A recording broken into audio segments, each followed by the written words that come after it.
J'allais dire, je vais choquer la francophonie, mais je ne vais pas vous choquer. Mais je voudrais vous dire, pasteur qui ne chasse pas les démons, ne doit pas manger la dîme des gens. Si tu es berger et que tu ne chasses pas les démons, remets-nous notre argent. Tu nous escroques. Le pasteur n'est pas là que pour prêcher la parole seulement. C'est seulement la parole. Bible nasema Jésus allait de lieux en lieux, il prêchait la bonne nouvelle. Il chassait les démons, il guérissait les malades. Sasa Et weye. maintenant toi, Uko paka na neno neno. toi, tu n'es que porteur de la parole. Asubuhi ya leo, Ce matin, minapenda neno. Déjà, dans cette affaire, il y a deux points que nous devons relever. Le premier, c'est à qui est-ce qu'on donne la dîme. Le livre de Malachie, chapitre 3, verset 10, nous explique.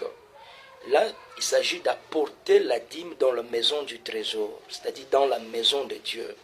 Alors, dans cette maison, Dieu a déjà établi ses serviteurs.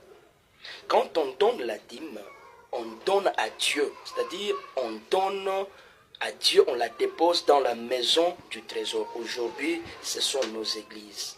Alors lui, le pasteur, mange cette dîme au nom de Dieu. Non pas dans son propre nom, non, mais il mange au nom de Dieu. Les gens viennent donner à Dieu.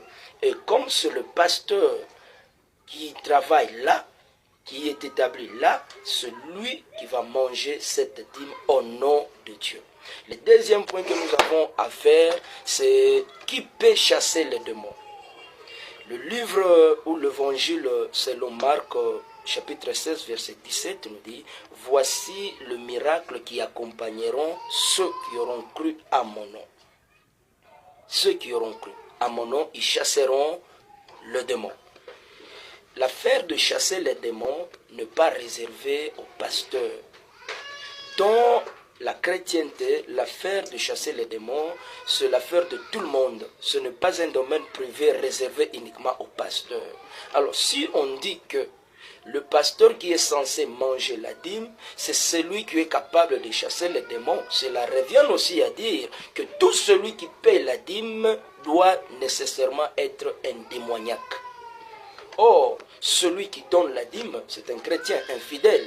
C'est-à-dire infidèle, il donne la dîme non pas par contrainte, mais par bonne volonté, par la reconnaissance et l'action de grâce.